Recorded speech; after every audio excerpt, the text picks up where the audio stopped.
Okay. Hey guys, welcome back to the channel. As usual, I hope you guys find the previous videos quite helpful. Do check out the descriptions because I have full links. Yeah, so do check that out. Continue reading, read more out of the textbook, and yeah, I think you'll be able to do well. Okay, let's start with this chapter, which is by paying attention to the first chapter from the cognitive approach study. So basically, the cognitive approach will be looking at how cognitive processes like memory is influenced by doodling and focusing concentration. So this is what the study is about, which is doodling and attention. Right. So let's continue.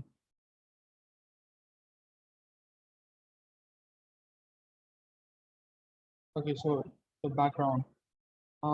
Study mostly focuses about the concept of divided attention, which is the ability to split mental effort between two or more simultaneous tasks, like example, doing something at the same time. So in this case would be doodling and listening to someone teach you something, or for example, how most of us study while listening to music. So the background researchers showed that daydreaming during a boring task distracts people from the primary task which they need to perform. And some people do this while doing a boring task. So example, if the primary task is really boring, like listening to someone teach, and they just continue teaching and teaching without um stopping. So after a while it get boring, right? So generally people doodle because they want to reduce daydreaming. And another research showed that doodling can help to maintain arousal by giving you something physical while thinking. So basically raising arousal to keep you awake. So if example, like um if the lecture gets really boring, then you start feeling sleepy. So while you do something on it helps you maintain your focus and raising arousal to keep it. Or like you said, there's a back way, so or reduce arousal if you're agitated. So like when you get bored and then the class is like never ending, so you get frustrated and angry, like when is the class gonna end, right? So something like that. This study showed that doodling helps to improve memory or improve our attention. So this is a simple um, visual representation of what I just said. So boring tasks results in daydreaming, and doodling is done to reduce daydreaming. But since it's divided attention, but it's still a concept of divided attention, but doodling helps you to focus on your boring tasks. So it's a very short study, so it won't take that long to learn, and there isn't as much detail as Shackler and Singer or like Lemon and treatment. So features of the study. Okay, so the features of study. So sample, they were selected because they just finished an unrelated experiment, and then they were asked if they would mind spending another 5 minutes helping with the research. So they just finished the experiment. They were thinking that they were about to go home, and then they were approached, and then they said, "Oh, do you want to help out?" And then the intention was to enhance boredom by picking people who already wanted to go home. So it consisted of 40 participants, and they were from a medical research council, and their age range from 80 to 55. So the range of the age, I guess you could say, it was quite large, and it might affect evaluation because it might not allow you to do effective comparison between the participants in the sample. Like, how can you compare someone 55? Or someone who's 55 might have sorry, someone who's 18 might have a lower attention span, gets distracted quite easily, or something like that. So there might be participant variable. And the experimental group or the doodling group had 17 females and females, and control at 18.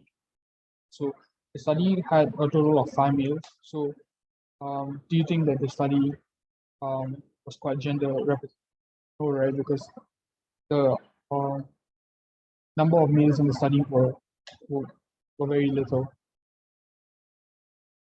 Let's carry on. So the independent variable for the study was whether the participant doodled or not. So they were given a sheet where they were allowed to do those. So we'll come back to that. Dependent variable was scores on the monitoring and recall task. So they had to do this monitoring task where they were made to listen to an audio and write down the names of the people who are attending the party. And recall task was they were just asked to remember all the names and locations mentioned in the entire audio. The groups or the levels of IV were doodling and control group. It was an independent measures group because they were divided into two groups. And then they first did the sorry, there's a mistake in the second part. It's over here. So if the first part was a monitoring task, and the same participant did the unexpected recall task. It was a laboratory experiment. The entire setting was this dull room where they were made to listen to an audio. It was to whether investigate whether doodling improves information processing by either improving efficiency of listening or by enhancing memory. So efficiency of listening was tested by the monitoring task, and the enhancing memory was the recall task, because how much details could you remember, how many names or how many locations could you exactly remember. Or efficiency of listening would be like, were you able to write down more names, like were you able to listen better, for example. So let's talk about the procedure. So it was conducted in the dull quiet room, like I mentioned. So just take note of the underlying features. I'll be talking about that in the evaluation. I've just underlined them. So um, it has better flow and better understanding. So it doesn't seem like I'm just dropping all the details on you at once.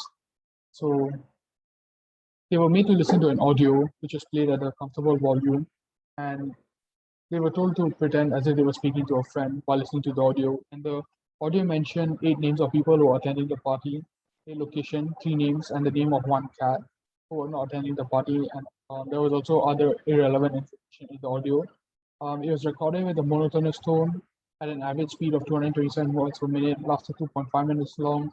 And they were told to record down the names of people who attended the party only. And they were given a piece of paper. So the doodling group and the control group, they were given 2 different pieces of paper.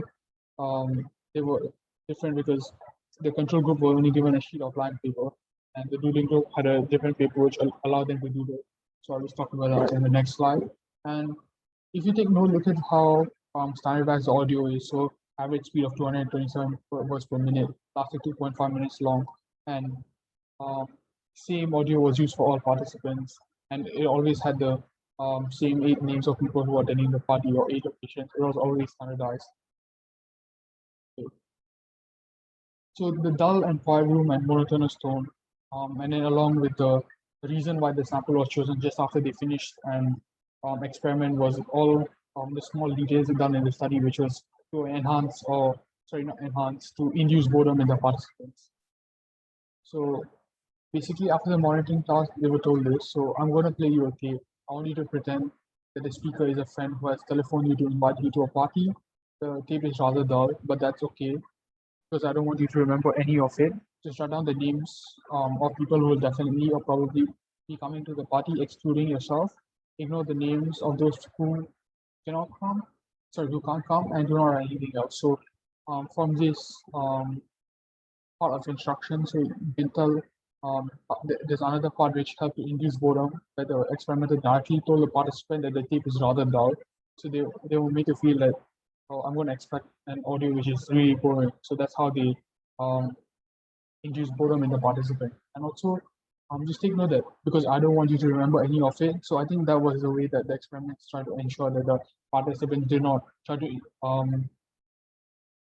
actively remember any of the details, because then it will affect scores on the recall task. Because some people might be suspicious, like, oh, why are they asking me to listen to this?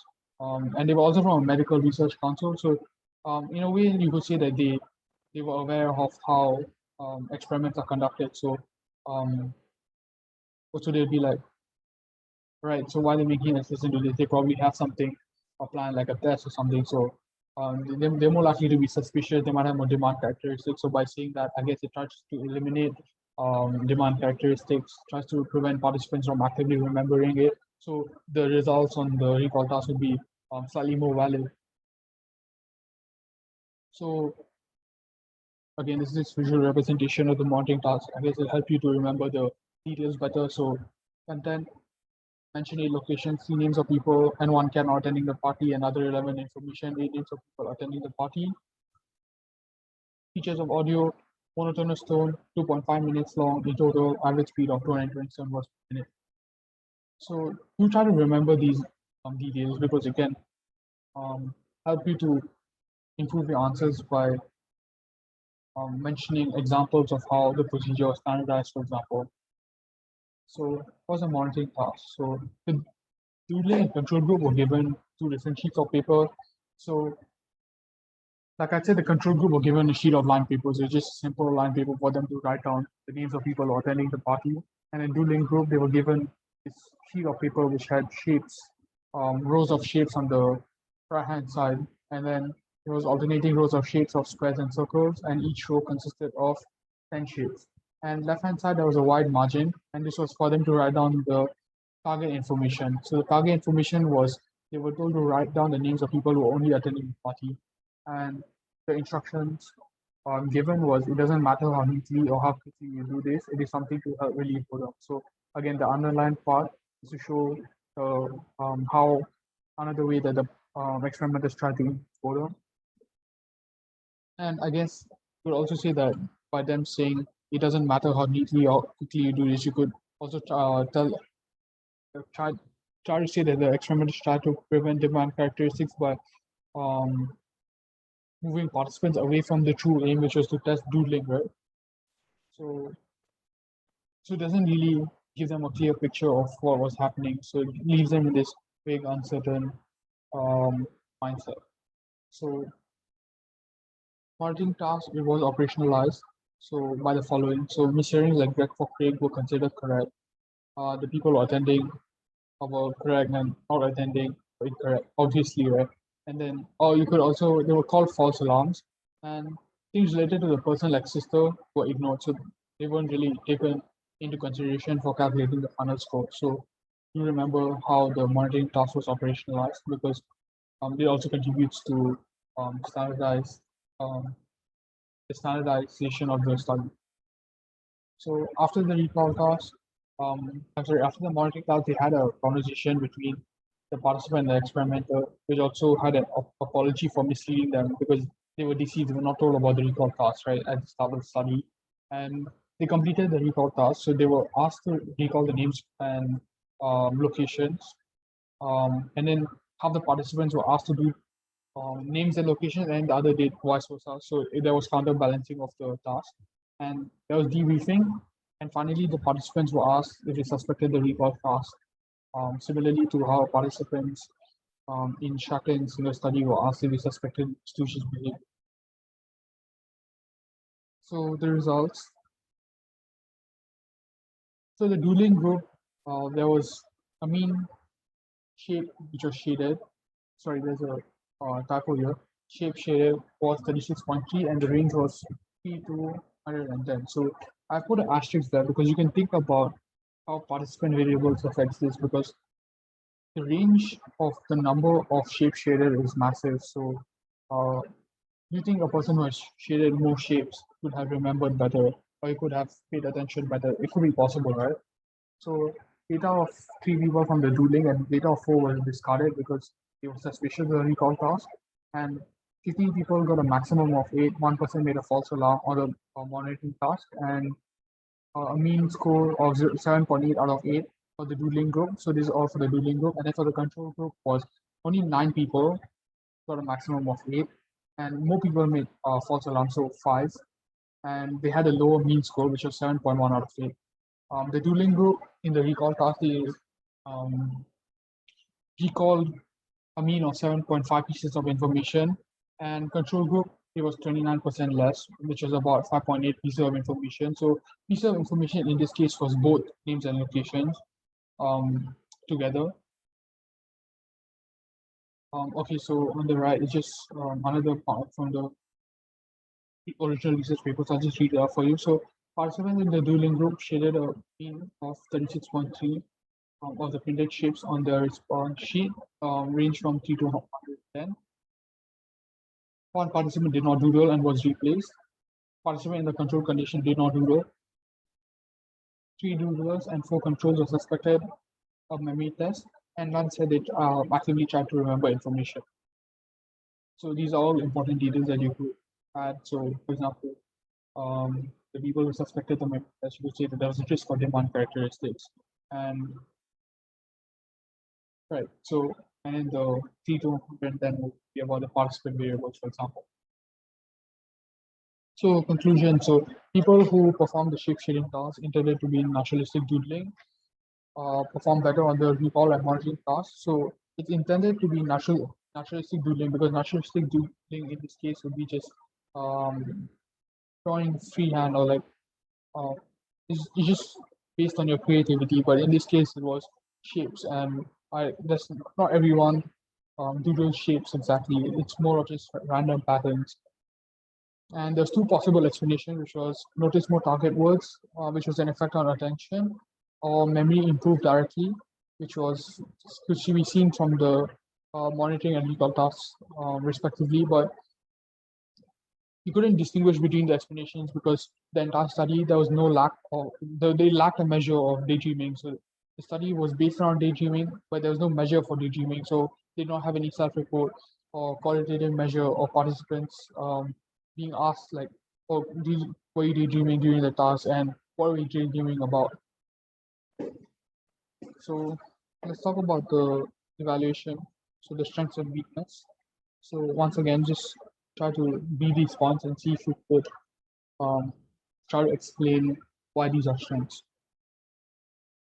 So one of the major strengths of the study is that the study was quite valid, and there was a lot of other aspects which made the study valid. So first of all, counterbalancing in the recall task. So how does this make the study valid? So half the participants were asked to do names, then location, and the other half did location, then names. So it has to reduce the influence of order effect on the results. So the results are more likely to be valid. Laboratory experiment, many controls were used to reduce effect of extraneous variables, which increase the internal validity. So what were the controls used? Pre-recorded telephone message. So how would this affect the study? No, there'll be no difference in the stress on important words. So for example, the names and locations which need to be remembered. If the audios were different, one person would put more stress on the words that need to be remembered, or one person would put less stress, and this would affect scores on the monitoring and recall task. Again, there was also a large number of controls which also contribute to the standardization and high replicability.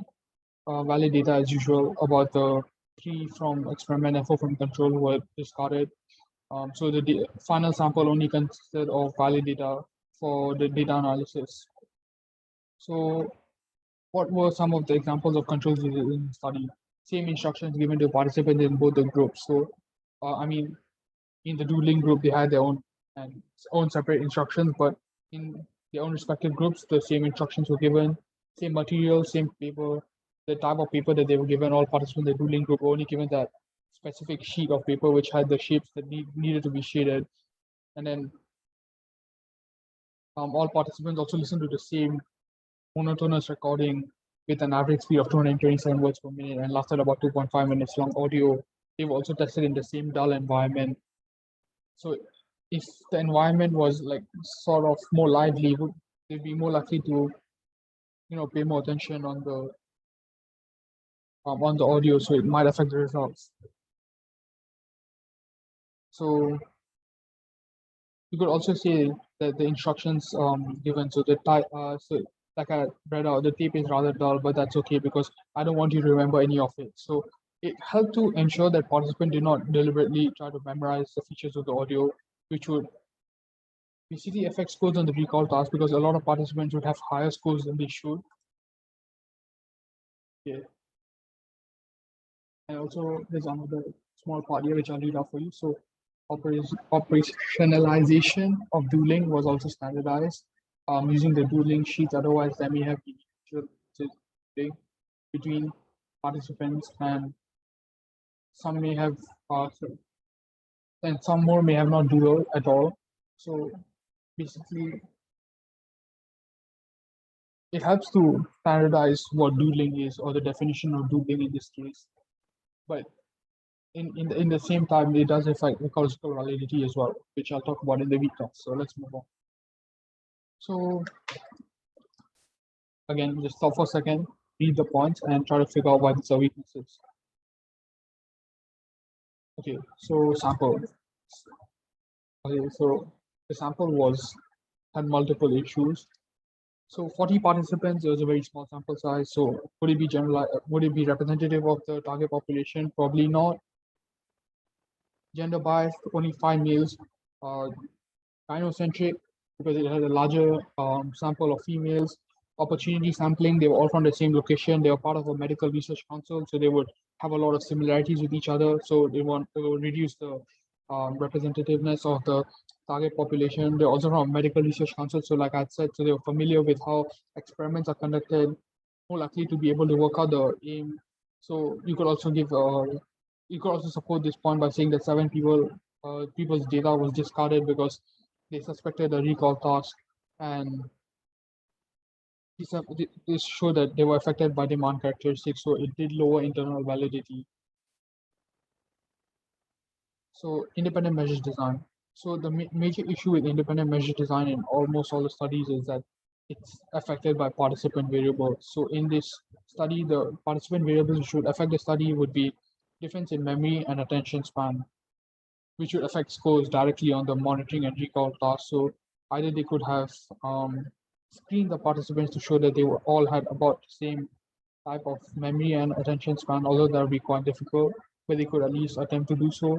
And also, there's large differences in the shape shading, so 3 to 110. So like I said, some people who doodle more, they could have done better on the monitoring and recall tasks, so it's difficult to understand, or there's no way to know as well.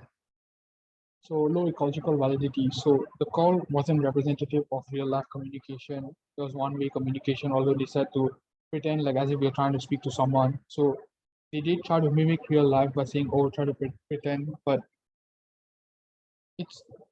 it was like abnormally boring. So it lacked mundane realism. And then the doodling task, like I said, like in the previous slide where they said the operationalization of doodling was standardized. So in that case, how would it affect ecological validity? So doodling task was restricted and not accurate of free naturalistic doodling of the pattern that you make just randomly drawing on a piece of paper. So it's not exactly representative. And also, um, the study took place in this dull, quiet room, so it was an artificial environment, so it further reduced ecological validity. And okay, so how was the study affected by fatigue effect? So try to remember how the participants were selected. So they were taken, they taken part in an experiment prior to this one, and they were expecting to go home. So they may have been tired. So it would have affected the attention span. So if you're already tired, how do you expect yourself to like fully focus on this really boring task, right? So they might have lower scores than expected on the monitoring task. And qualitative data. So in the conclusion, right? So let's go back here. So this part about the two possible explanations. So this is one of the weakness because they do not have a measure for qualitative data, so it's not conclusive of what the study's findings. So they could have been given like self-reports for any account of daydreaming to get a better understanding of doodling, of what doodling actually enhanced, like whether it was memory or attention. But again, if you're going to suggest this, but you should just take note that it's an ethical breach because it's invasion of privacy. So lastly, ethics. Deception. Deception would be one of the main things because participants were not informed about the recall task. They were not, so you can't really get their informed consent. So they were deceived, and as they're not agreed to take part in the recall task, you could also say psychological harm, but it wouldn't be that much of a strong point because in the recall task they were made to remember like all these small details about the locations and names in front of the experimenter, so they're put on the spot. So they might feel stressed if they're unable to um, recall details in front of the experimenter, for example. But do take note that debriefing was done, so it did help to control the ethical breaches. for deception. So I'll just go back here. So the prior to the recall task, there was an conversation between participant and experimenter, and also there was an apology for misleading them. So I guess you could say that in a way that the study was still quite ethical, or one of the ethical strengths of the study. All right, so that does bring us to the end of this study. I hope you found this video helpful. I hope you're finding the other videos helpful as well. So if you do have any questions for any of the studies, do leave them in the comment section. If you find the video helpful, you could like and subscribe if you want, and share the videos with your friends so more people can benefit. And all right, that's I think that'll be the end of this video. Happy studying, and I'll see you in the next video. Bye.